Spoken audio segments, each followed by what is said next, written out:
Rodri റയലിന്റെ കണ്ണ് പതിഞ്ഞ മുതലാണ്. ആ നീക്കം യാഥാർത്ഥ്യമാകുമെന്ന് പലരും ഉറപ്പിച്ചു പറഞ്ഞിരുന്നു.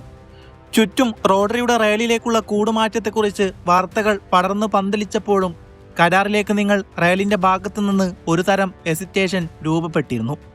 ഇതറിഞ്ഞ റോഡ്രി പ്രധാന ലക്ഷ്യമെന്നതിലുപരി വെറുമൊരു മാർക്കറ്റ് അവസരം മാത്രമായിട്ടാണ് തന്നെ റയൽ മാഡ്രിഡ് കാണുന്നതെന്ന് തുറന്നടിച്ചു. മാത്രമല്ല, റോഡ്രി കളിയുടെ വേഗത കുറക്കുന്നു എന്നൊരു സംശയവും സെലക്ഷന്മാരിൽ ഉണ്ടായിരുന്നു. എന്നാൽ ഈ അവസരം മുതലെടുക്കുകയായിരുന്നു FC ബാർസലോണ. ഫ്രെങ്കി ഡിയോങ് പരിക്കേറ്റ് പുറത്തിരിക്കുന്ന സാഹചര്യത്തിൽ മിഡ്ഫീൽഡ് കൈകാര്യം ചെയ്യാൻ നിലവിൽ റോഡ്രിയേക്കാൾ നല്ലൊരു ഓപ്ഷൻ ഇല്ലെന്ന് തിരിച്ചറിഞ്ഞ പ്രസിഡന്റ് ലപ്പോർട്ടോയും സ്പോർട്ടിംഗ് ഡയറക്ടർ ഡെക്കോയും കോച്ച് ഹാൻസി ഫ്ലിക്കും ചേർന്ന് റോഡ്രിയെ നേരിട്ട് വിളിച്ച് കാര്യങ്ങൾ വിശദീകരിച്ചു. റോഡ്രിക്ക് നന്നേ തൃപ്തിപ്പെട്ടു. ദേശീയ ടീമിന്റെ കളിശൈലിക്ക് സമാനമായി കളിക്കുന്ന ബാർസക്കൊപ്പം പന്ത് തട്ടുമ്പോൾ തന്റെ ബെസ്റ്റ് നൽകാൻ തനിക്ക് സാധിക്കുമെന്ന ആത്മവിശ്വാസം അദ്ദേഹത്തെ ഈ നീക്കത്തിന് പ്രേരിപ്പിക്കുകയായിരുന്നു. കൂടാതെ തന്നെ അത്രയും അടുത്തറിയുന്ന ബ്ലോഗ്രാനയുടെ മുൻ പരിശീലകൻ പെപ്പിന്റെ നിർദ്ദേശവും സെലക്ഷനും ബാർസ തന്നെയായിരുന്നു. മാഞ്ചസ്റ്റർ സിറ്റിയുടെ കളിശൈലിയുടെ അത്രയും സാമ്യമുള്ള ബാർസയിലേക്കുള്ള റോഡ്രിയുടെ നീക്കത്തിൽ പോസിറ്റീവല്ലാതെ പെപ്പിന് പറയാനൊന്നുമുണ്ടായിരുന്നില്ല. 4 വർഷത്തെ കരാറിൽ ബാർസലോണയും മാഞ്ചസ്റ്റർ സിറ്റിയും തമ്മിൽ ഏകദേശം 76.5 മില്യൺ തുകയുടെ പാക്കേജിലാണ് കരാർ ഉറപ്പിച്ചത്.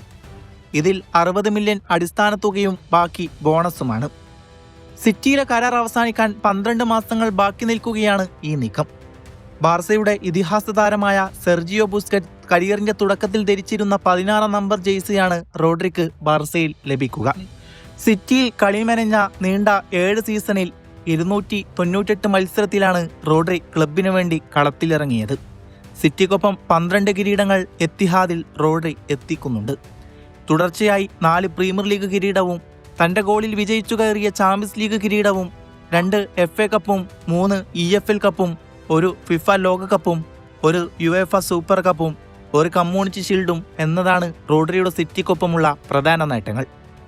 വ്യക്തിഗത നേട്ടത്തിലേക്ക് നോക്കുകയാണെങ്കിൽ അവിടെ 2024 ബാലൻ ഡിയോറുണ്ട്.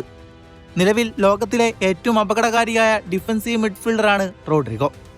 കളിയുടെ വേഗത കൂട്ടാനും കുറക്കാനുമുള്ള അസാധ്യമായ കഴിവ് അദ്ദേഹത്തിന്റെ കാലുകൾക്കുണ്ട്.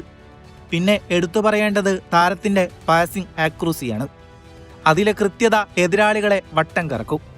എതിർ താരങ്ങളുടെ കൗണ്ടർ അറ്റാക്കുകളെ മുൻകൂട്ടി കണ്ട് മുളയിലെ പിഴുതുകളയാനും പന്ത് പിടിച്ചെടുക്കാനും മിടുക്കനാണ് റോഡ്രി. എതിരാളികൾ എത്ര കടുത്ത പ്ലേയിങ് സ്റ്റൈൽ പ്രാവർത്തികമാക്കിയാലും അതിനെല്ലാം കാമായി അയാൾ നേരിടും. നിർണായക ഘട്ടത്തിൽ ഗോളടിക്കാനും താരത്തിന് പ്രത്യേക കഴിവുണ്ട്. ബാർസയുടെ യുവ മിഡ്ഫീൽഡർമാരായ Pedri, Gavi, Dani Olmo, Fermin Lopez, Bernal എന്നിവർക്ക് റോഡ്രിയുടെ വരവ് കൂടുതൽ ആത്മവിശ്വാസവും കരുത്തും നൽകും. റോഡ്രി പ്രതിരോധത്തിലൂന്നി കളിക്കുന്നതോടെ മറ്റു മിഡ്ഫീൽഡറിന് അറ്റാക്കിംഗ് ഫ്രീഡം ലഭിക്കും.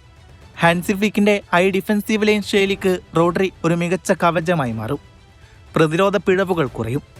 കഴിഞ്ഞ കുറച്ച് വർഷങ്ങളായി ചാമ്പ്യൻസ് ലീഗിൽ ബാർസലോണ നേരിടുന്ന പതർച്ചയ്ക്ക് റോഡ്രിയുടെ വിന്നിംഗ് മെന്റാലിറ്റിയും പരിചയസമ്പത്തും കൃത്യമായ പരിഹാരമാകും.